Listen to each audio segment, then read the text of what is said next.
Yeah, I confess, Father, I confess, 'cause I've been living wrong. I know.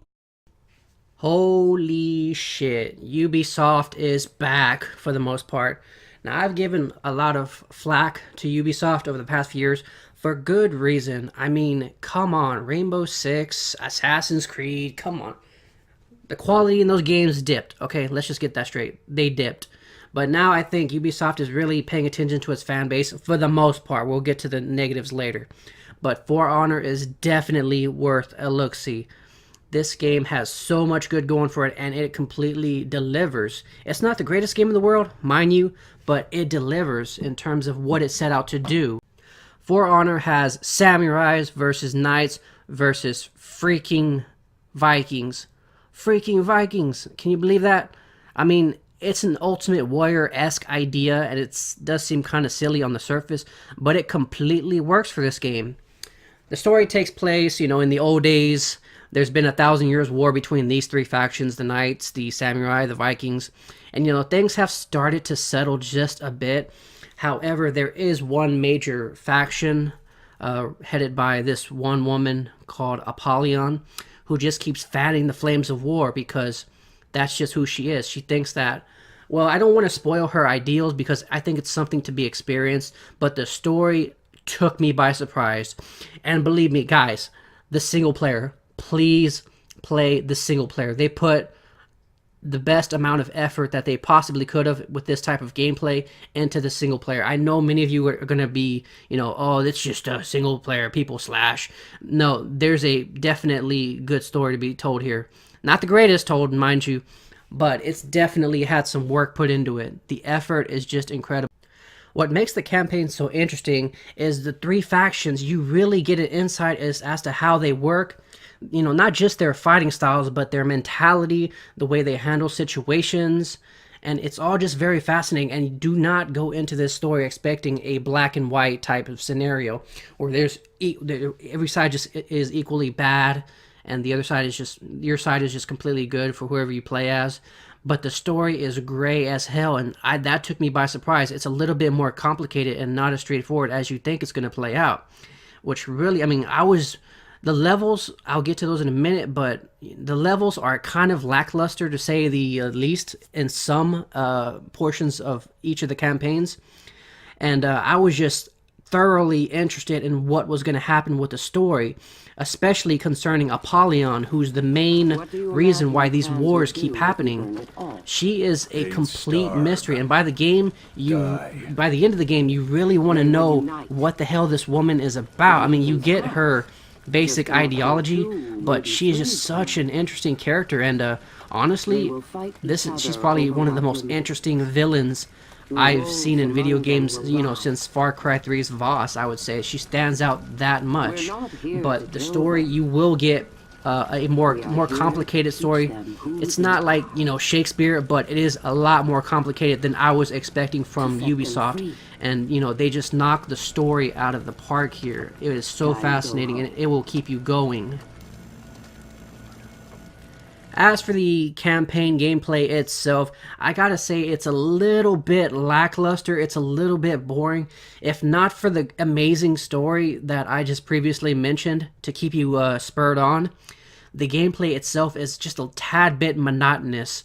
You will get those cinematic moments where you fight awesome bosses and take place in awesome set-piece battles, but those are the only places where it really shines in terms of gameplay. Other than that, there are a few missions where they're basically small-scale skirmishes, which kind of ring hollow because they just seem like, multiplayer segments without actually being the fun of multiplayer, which is kind of disappointing. So between the set-piece battles and, the cutscenes for the amazing story, the gameplay can be a little cheesy at parts. Don't get me wrong, there's a lot of variety here, but it all just works so mechanically. It plays, for the lack of a better expression, it plays like a video game. It doesn't feel very organic, even though as an experience as a whole, it is pretty fun, and it has just enough variation in the campaign between fighting different factions, assaulting different outposts, that kind of thing. It does keep things interesting just enough, but I feel that everything here is just a little bit too mechanical. You'll come across some gameplay mechanics such as riding on the horses and fighting, these small little sections that have nothing to do with the core gameplay there. They're just kind of thrown in there just to be thrown in there, and it's kind of jarring because they only pop up once every now and often, and they never come back, and they're never really organically integrated in with the rest of the core gameplay, which is kind of jarring and it throws you off. But apart from those little tidbits, the campaign is still strong enough as a whole to keep going. Like I said, the story is what's going to keep you there. You're going to want to know how this story ends. In terms of core gameplay, as you may have noticed by now, this is a swords and sandals game. There's a lot going for it. There's a lot of variety. Like I said, 3 different factions. All of them have their own unique fighting style. There's about 12 soldiers from each of the factions, and they move in completely different ways. The core basis for combat is you taking 3 different stances, either attacking from the left, from the right, or from the top, and then throwing in, grapple moves and things like that, things of that nature. But the thing that makes the gameplay challenging is each of the fighters feel completely different. Each of the fighters have their own weapons and move sets and strengths and weaknesses. Some are faster than others. Some have more range. Some are slower but stronger. That kind of thing. It's sort of like a rock, paper, scissors type gameplay, and it's very deep for what it is. You will spend hours and hours learning each of these warriors just to get good at one warrior. Like I said before, this caters to very hardcore players who will get very good and will get very good at pub stomping newer players who haven't got the game on day one. However, there are practice modes and practice videos to help newer players out with these complicated moves, and they do get awfully complicated. I'm not going to lie, this game can get frustrating if you don't know how to play a character, so be prepared to put in a little practice time. In terms of multiplayer content, you have a lot to work with, or just enough to work with, I would say.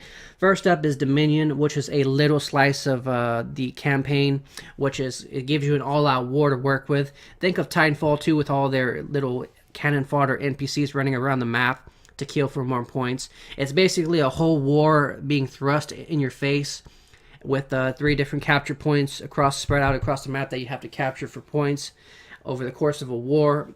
I found this one to be interesting and fun, and it's very different from the other 2 modes, which include just mainly player versus player combat.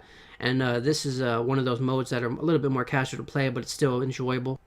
And for the hardcore audience that takes pleasure in gutting other people online after they get good, you have Duel and Brawl, which is basically your 1v1 matches and 4v4 or 2v2 matches. These are smaller in scale, and it's pure combat. That is all it is. It's who's the best player, who masters the game's mechanics the best.